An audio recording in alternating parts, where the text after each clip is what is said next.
nosso entrevistado de hoje é o grande responsável por difundir no país a teoria de que meteorologia é uma ciência que tem credibilidade. Em 1988, criou a Climatempo Meteorologia e teve como primeiros clientes a Rádio Eldorado, Grupo Estado, a Nestlé e logo depois TV Globo. Em 96, já com a empresa consolidada, se tornou conhecido no país inteiro como o Homem do Tempo, ao apresentar as previsões para telejornais da emissora, incluindo o Jornal Nacional. Eu tenho o prazer de receber em nossos estúdios Carlos Magno. Carlos, que prazer te receber. Aliás, o tempo tá bom hoje. Tá tranquilo, tá seco e quente. Eu gosto muito. Seco e quente. Você gosta desse tempo, não? Gosto. Temporais dá sempre muita preocupação para o meteorologista, porque cidades como São Paulo e Rio de Janeiro sofrem demais, né? É verdade. Aliás, a gente vai, falar um pouco sobre isso. Mas como é que surgiu essa paixão pelo tempo? É uma coisa desde criança. Eu sempre gostei muito de ciências ambientais, geografia. E eu passei, nas aulas de geografia, a me interessar por meteorologia. Depois, no Rio de Janeiro, tem a Escola Técnica Federal Sucof da Fonseca, que é uma escola técnica que tem dentro dos seus cursos, o curso de meteorologia. Sim. Depois eu procurei a Universidade Federal do Rio de Janeiro para entender bem como é que era a profissão do meteorologista. Mas isso com quantos anos? Eu comecei a me interessar com 14 anos. 14 anos. Depois eu fiz o curso superior com 18 anos, eu entrei com 18 anos. E desde então eu sou meteorologista aí que já tem 50 anos de idade, trabalhando com previsão do tempo quase que diariamente. Como é que é trabalhar com isso no Brasil especificamente? Então, no começo, assim, a ciência dependia muito da experiência do previsor. Perfeito. Muito pouco pelos equipamentos, tanto no monitoramento, assim, que é a observação, né, da estação meteorológica, radar, satélite, quanto na previsão. A previsão ela dependia muito da análise das cartas e do conhecimento contínuo dessa análise ao longo dos anos. O que valorizava muito os previsores mais antigos, exatamente. Esses previsores eram os melhores, normalmente o profissional mais antigo eram os melhores previsores. Perfeito. Com o advento da modelagem atmosférica, você colocar equações matemáticas representando o estado da atmosfera no futuro, e com o uso de supercomputadores, a gente começou a usar muito esse tipo de modelagem para a elaboração da previsão. No Brasil, sistematicamente, nós começamos a usar isso a partir de 94. Perfeito. Então, houve um salto na qualidade da previsão, extremamente, assim, de 30% para 24 horas, para acima de 90% em 24 horas, o índice de acerto da previsão do tempo. Perfeito. Isso usando essa metodologia que não depende tanto assim da experiência do previsor. Isso desvalorizou o profissional ou não? Não, muito pelo contrário. Aconteceu do previsor ele ter mais ferramentas, né, para poder fazer uma boa previsão. Ser cada vez mais assertivo. Mais assertivo, ele usa mais ferramentas. E, claro, hoje os modelos eles não acertam 100%. Claro. Né? A gente está em busca do 100%, mas a gente ainda não chegou lá. Que percentual é esse, então? Assim, Rio de Janeiro, São Paulo, né, nessa faixa de latitude, aí 92% de acerto para 24 horas. Mas quando você vai lá para a cidade do Rio Grande, Uruguaiana, no extremo sul do Brasil, aí vai para 88%, 86%. Por quê? Porque as variações de tempo no extremo sul do Brasil elas são muito intensas e muito rápidas. Sim. Então, muitas vezes o modelo identifica a chegada de uma frente fria, por exemplo, de uma área de chuva, mas ele não determina exatamente a velocidade que aquela área que se formou na Argentina chega mais cedo ou chega mais tarde do que foi previsto. Perfeito. Então, essas variações, por exemplo, no Nordeste brasileiro, o índice de acerto para 24 horas é muito maior. É muito maior. É muito maior, porque a variação de tempo... Na maioria das vezes está sol e seco. Isso. E mesmo no litoral, onde tem alguma variação, alguma chuvinha, é muito fácil a previsão para o Nordeste, para o litoral do Nordeste. Mesma coisa para a região norte do Brasil. Sim. Então, que aí já é acima de 92, né? Para cada cidade você tem um percentual de acerto. Sim.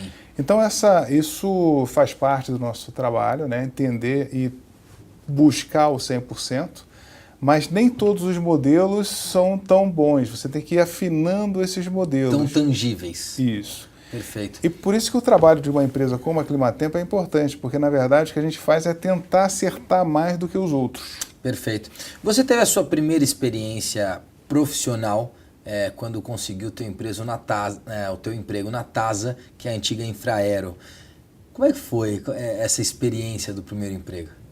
Então, Rodrigo, assim, como para o jovem, né, é sempre a primeira experiência assim, de profissional é sempre muito gratificante, né? Aliás, só uma observação, não foi um primeiro emprego, porque na maioria das vezes o primeiro emprego é o office boy, é o primeiro emprego. Isso. Ali foi o teu primeiro emprego do seu sonho, isso, né? Aquilo que exatamente. você sempre sonhou desde os 14 anos. E assim, aí, claro, você voltando ao passado, a gente lá na TASA, né, a gente usava, assim, recebia imagens de satélite em tempo real. Sim. Mesmo com processo antigo, né? Mesmo assim, para um jovem meteorologista ver uma imagem de satélite, quer dizer, é claro que não é uma fotografia, né? Na verdade é um sensoramento remoto. Você vê ela através da diferença de temperatura entre a nuvem e o solo, um perfil que permite você identificar as nuvens. Sim. Mas você vê uma imagem dessa aparecer na sua frente de alguns minutos ou meia hora, uma hora atrás, é sensacional, porque isso mostra digamos assim, a capacidade de você prever o futuro. É um instrumento a mais Claro. que mostrava essa capacidade de prever o futuro, porque você ainda não tinha os modelos que previam o futuro de uma forma numérica, né? Mas, na verdade, você tinha que fazer uma análise do que estava acontecendo. Você é quem previa de fato? Isso, era exatamente o cérebro que interpretava as áreas que iriam desenvolver as... É um pouco lúdico isso, né? Mas no fundo não deixa de ser ciência, porque claro. A gente usava, por exemplo, a gente analisava a situação de tempo real do que estava acontecendo, né? Não do futuro, mas analisava na superfície, identificava as áreas de baixa, alta pressão na superfície, Sim. Ia subindo 1.500 metros, 3.000 metros, 5.000 metros, através dos balões sondas. Então a gente tinha um perfil da atmosfera e identificava onde estava mais estável o tempo ou onde estava mais instável e onde era o caminho natural daquela frente fria para ela percorrer. Porque são caminhos, né? Sim. Se imaginar como a atmosfera como se fosse um fluido. Sabe o que é curioso? O olho está até brilhando você falando disso, né? Porque... Essa paixão, né? Paixão você está explicando aqui. Porque se você imaginar um fluido, né? As zonas de baixa e de alta pressão numa plataforma que é o globo terrestre e como é que vai se movimentar, você sabendo como é que é o comportamento da física atmosférica, isso a gente, na verdade, tinha só o conhecimento e o conhecimento do que tinha acontecido algumas horas atrás. Sim. Né? E daí você fazer a previsão do tempo, né, para a sua cidade ou para os aeroportos, como era no caso aí desse meu primeiro Natal. Aliás, esse foi um momento marcante, né? Eu estou aqui com o meu HP EliteBook e aqui diz o seguinte: o momento mais marcante para você no início da profissão foi quando você começou a fazer a previsão de tempo para as rotas de voos internacionais. Isso. Então tem toda essa coisa mística por trás, né? Porque além de ter o poder de fazer a previsão do tempo, a previsão do tempo para mim era um grande poder, claro. Né? Você exercer esse poder. E para companhias aéreas internacionais, né, para um jovem meteorologista dar o briefing para um piloto da Lufthansa, da Swissair, no Aeroporto Internacional do Rio de Janeiro, era realmente fascinante. Muito bom. Isso com quantos anos? Isso com 23 anos. 23 anos. Existiu nessa experiência algum dia que infelizmente a previsão foi, deu errado e aconteceu alguma coisa? Sim, assim, na vida do previsor isso isso é normal, né? De um meteorologista isso é normal. Mas assim, o fato de eu conviver lá na TASA com previsores que o mais novo, né, tinha 30 anos de experiência, né? Porque assim, fui contratado num rompimento, no começo de uma modernização da passagem da TASA para a Infraero. Perfeito. Eles estavam contratando novos jovens para ocupar os espaços. Mas a equipe era uma equipe de previsores mais antigos, né? Mais experientes. Só que você, ouvindo as histórias desses previsores e vendo como é que eles se comportavam, como é que eles aceitavam a derrota de um erro de previsão do tempo, né? Fazia parte da sua formação e fez parte da minha formação como profissional, aceitar os erros como parte natural da previsão e tocar a bola para frente, né? Aliás, não só para você como previsor, mas para qualquer profissional. Eu acho que o erro, você tem que saber lidar com ele. Evidentemente, você não pode aceitar errar o mesmo erro várias vezes, mas você tem que saber lidar com ele. Vou falar aqui de algumas curiosidades, e uma delas você apresentou no Jornal Nacional a meteorologia. E foi uma experiência muito interessante. Só que no primeiro episódio, eu sei que houve aí uma ligação do, na época, dirigente da televisão, que era o Boni. E o Boni disse que ligou e falou: o que aquele careca tá fazendo lá? Foi uma... Assim, eu não... No fundo, eu não ia ser o apresentador da meteorologia. Eu não fui convidado para ser o apresentador do Jornal Nacional, Sim. Porque era uma coisa que estava ocorrendo em segredo dentro do jornalismo, dentro da própria Rede Globo. Eu fui convidado para ser apresentador do Bom Dia Brasil, do Bom Dia Brasil. Perfeito. Na sexta-feira eu soube que ia se apresentar o Jornal Nacional e me preparei. Na segunda-feira o texto foi feito com o editor-chefe de São Paulo. Nós fizemos o texto, eu apresentei, eu já produzia as apresentadoras. E quando, para mim, foi muito tenso, né, o fato de saber na sexta e estrear na segunda-feira. Claro. E para mim foi perfeito. Poxa vida, caramba, tudo correu bem, né? Aí o pessoal... Fiz o meu trabalho corretamente? O diretor me chamou lá na sala, falou que o Boni ligou, falou que não gostou porque você é careca e careca não fica bem no ar. Falei, pô, mas o que eu posso fazer? Eu sou careca mesmo? Não, então... Aí eles arrumaram um jeito, passaram um pozinho na careca. E mandaram buscar peruca, mas você não aceitou? Não, peruca não. Peruca não. Sugeriram a peruca, mas a peruca não tinha como. Aí passaram uma maquiagemzinha e eu continuei apresentando o tempo no Jornal Nacional. Carlos, Climatempo, como é que surgiu esse sonho? Então, o Climatempo surgiu em 88, eu era funcionário do Ministério da Agricultura e sentia que existia um mercado de consultoria em meteorologia na área de previsão do tempo. Perfeito. Tá? Já existia uma empresa que era a Tropical Meteorologia que fazia, na verdade, laudos e análises do passado. E eu senti que tinha um mercado para uma empresa que atuasse como empresa de privada, né? Só tinha um governo fazendo previsão do tempo. Sim. E a TASA, no caso, que era era uma empresa 70% governo. Então, perfeito. Tinha empresas privadas, mas 70% do governo.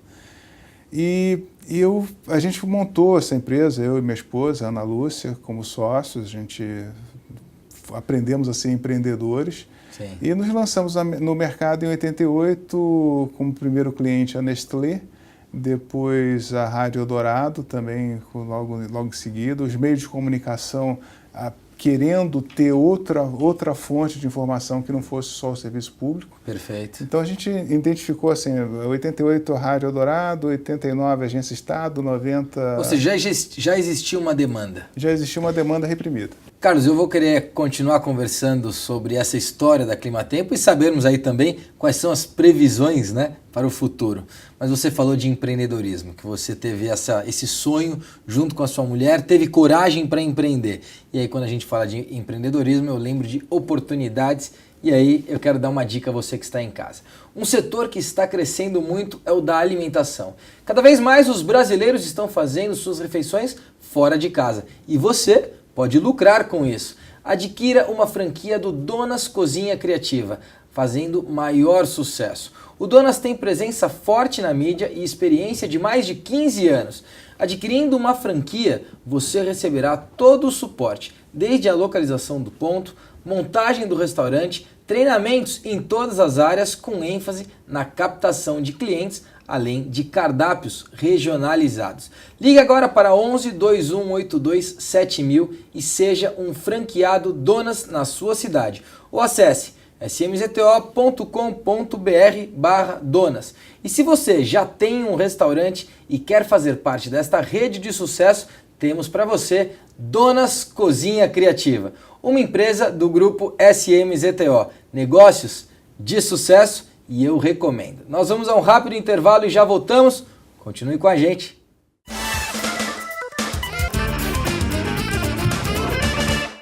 Eu tenho uma dica muito importante para você que quer abrir o seu próprio negócio com segurança e conquistar a sua independência financeira. A SMZTO Participações, com mais de 20 anos no mercado no setor de franquias, é responsável pela administração de marcas em diversos segmentos. As franquias controladas pela SMZTO são marcas consagradas e aprovadas por clientes em todo o Brasil. Não perca tempo! Ligue agora para o número 11 2182 7000 ou acesse smzto.com.br. SMZTO, negócios de sucesso.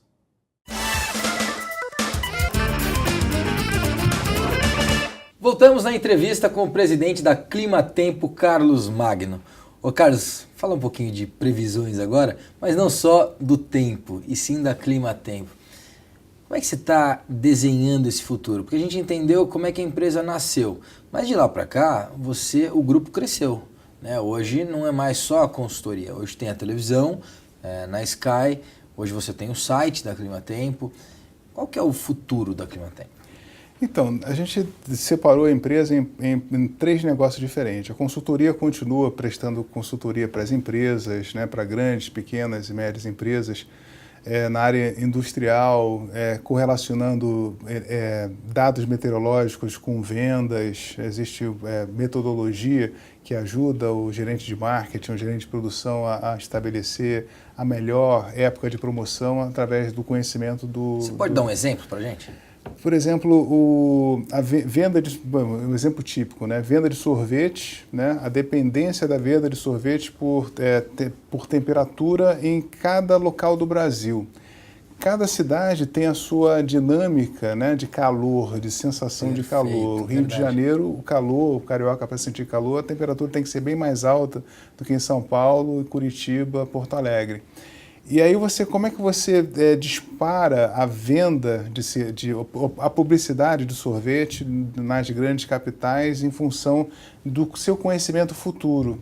No fundo, Rodrigo, você sabe até, o gerente de marketing, ele pode saber até o dinheiro que ele vai ter em caixa no futuro, se ele sabe a correlação correta entre a venda do seu produto e os elementos meteorológicos. E quem é pioneira? É a Nestlé pioneira com você nisso? Sim. Ela é pioneira, mas hoje em dia praticamente todas as empresas profissionais que realmente têm conhecimento suficiente para fazer o que a gente chama de Weather Index, que é fazer essas correlações com seus próprios dados, né? Sim, sim.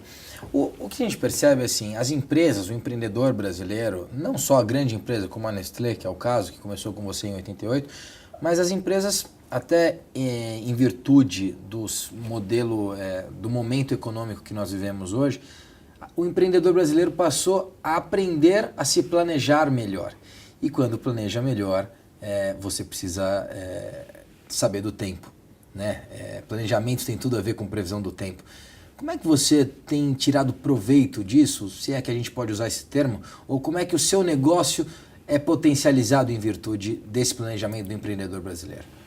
Assim, tem atividades, por exemplo, a atividade de moda, né, ela é muito dependente da situação de tempo, né? A vitrine, o tipo de tecido para o próximo inverno, tudo isso é muito sensível para as condições de tempo. O nosso grande desafio, Rodrigo, é o desafio cultural. É convencer as pessoas ao empreendedor, ao empresário, de que aquela informação meteorológica ela vai ajudá-lo a ganhar dinheiro, né? Claro. Vai ajudá-lo a fazer com que ele, por exemplo, uma construtora, né? A construtora ela lida com vidas, lida com equipamentos, lida com terra, cimento, concreto. Claro. Tudo isso depende das condições meteorológicas. Raios, né? Raios é um risco Desperdício tremendo. de material.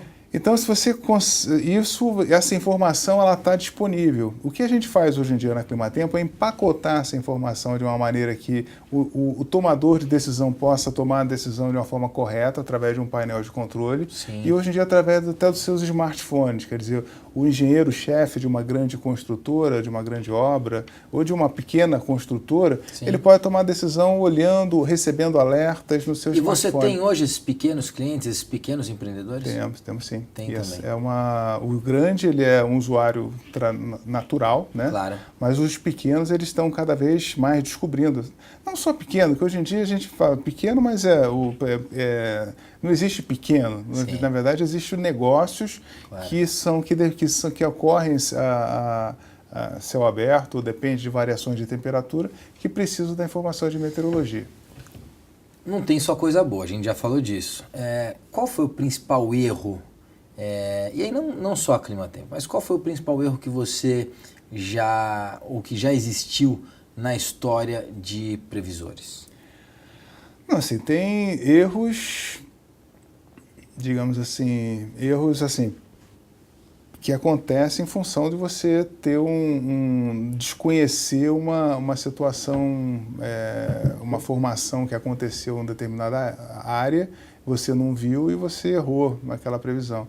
Mas assim, eu gosto muito de pontuar os meus próprios erros, né? Porque como previsor de Estadão, Rádio Dourado, Rede Globo, a gente tem uma responsabilidade muito grande de Sim. dar previsão do tempo para o grande público, né? E uma determinada situação que a gente deu para uma previsão do tempo, que era a previsão de chuva para o Rio de Janeiro, mas a cidade do Rio de Janeiro, de 1995, a cidade do Rio de Janeiro lá praticamente ficou inundada e a gente não deu. Foi uma verdadeira noite de São Bartolomeu. Morreram 300 pessoas, Jacarepaguá ficou inundada. Não ter dado essa informação para o público do Rio de Janeiro me frustrou muito, né? Realmente eu diria que foi o grande erro. Ô Carlos, mas eu quero te dar os parabéns aqui, porque acho que esse é uma humildade da sua parte, poder reconhecer. Eu disse aqui para que você dissesse algum erro que já existiu, e você citou o seu próprio erro. Acho que isso é um reconhecimento e uma humildade da sua parte muito interessante. Enfim, é louvável. Acho que você está de parabéns. Realmente, você não precisaria dizer isso, e você disse. Então, acho que isso é uma atitude, inclusive, corajosa da sua parte. E o principal acerto? Aquele que você fala, poxa, ainda bem que você falou isso. Não, aí eu diria assim, que são as grandes bênçãos diárias que a gente tem de acertar muito mais do que errar, né? Claro. O que está acontecendo com o tempo no mundo?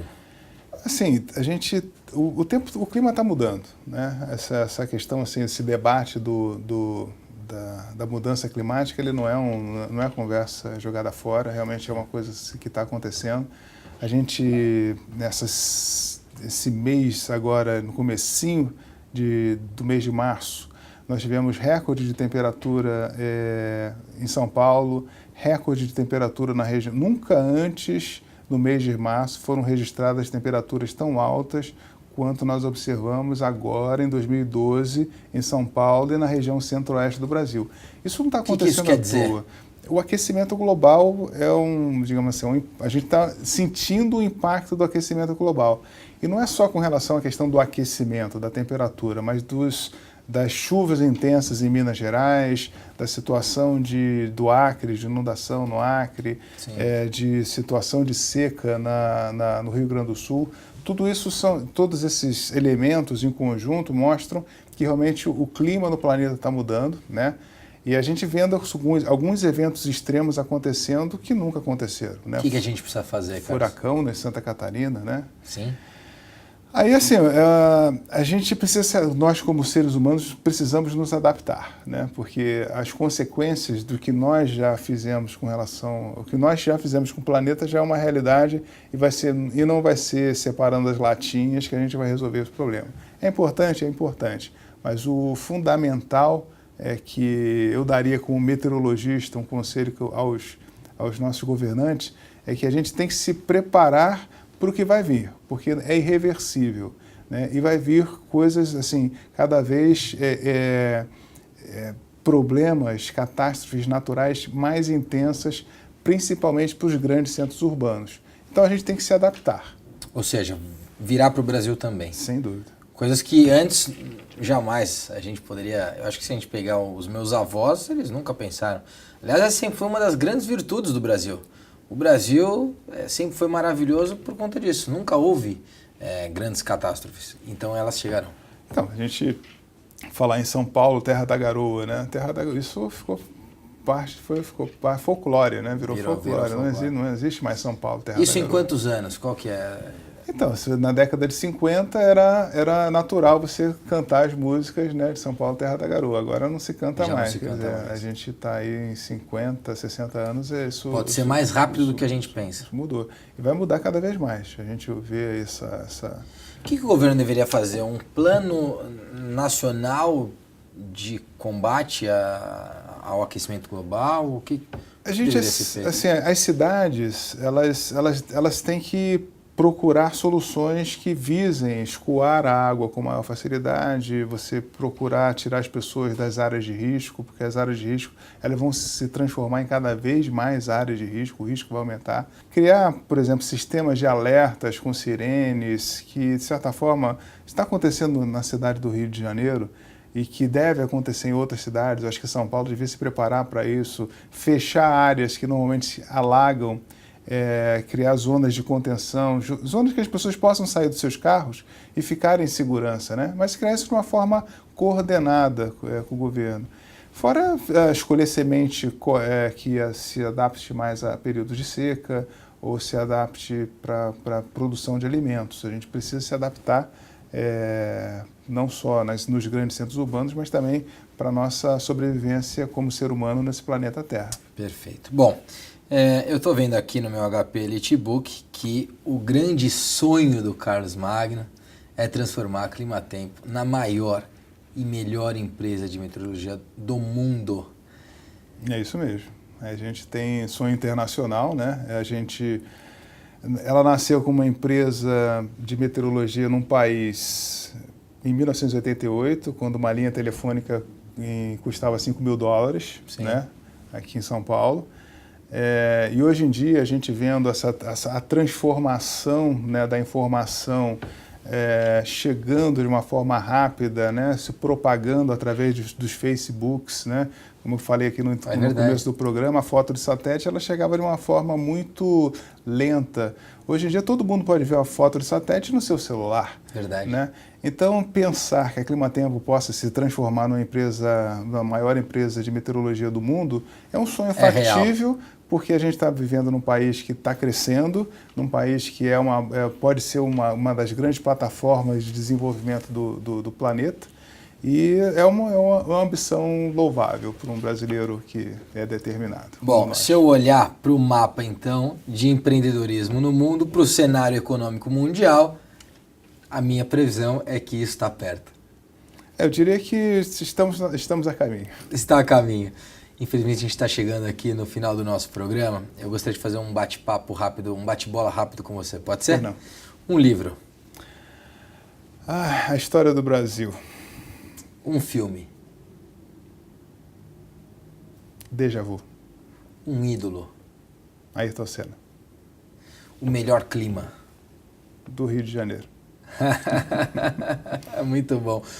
Ô Carlos, se hoje você fosse a presidente Dilma, se você tivesse o poder que ela tem na tomada de decisão, qual seria a sua primeira decisão, sua primeira iniciativa? Acho que fazer o que ela está fazendo, que é tentar melhorar a vida do brasileiro como um todo. Carlos, no início do nosso programa fizemos uma foto e aqui está ela, olha só. Esse é um presente do programa, da nossa produção, junto com a HP. Essa foto nós tiramos no início do programa, ela foi impressa pela HP Envy com tecnologia e-print. Eu espero que você leve como uma lembrança e possa deixar na sua sala, enfim, para os seus amigos e convidados. Olha, muito obrigado pela oportunidade de estar falando aqui com os seus telespectadores e agradeço a oportunidade de falar sobre a Climatempo. Imagina, foi um prazer recebê-lo, obrigado por ter aceito o nosso convite. Obrigado. Muito obrigado, parabéns e o Brasil está junto com você rumo à maior e melhor empresa de meteorologia do mundo, viu? Muito obrigado. Parabéns pelo trabalho e pela sua história. E esta foi a história de Carlos Magno e também da Climatempo. Eu espero que você tenha gostado do nosso programa. Agradeço o seu carinho e também, é claro, a sua audiência. E eu te espero de domingo a sexta-feira, sempre às 11h30 da noite. Até lá!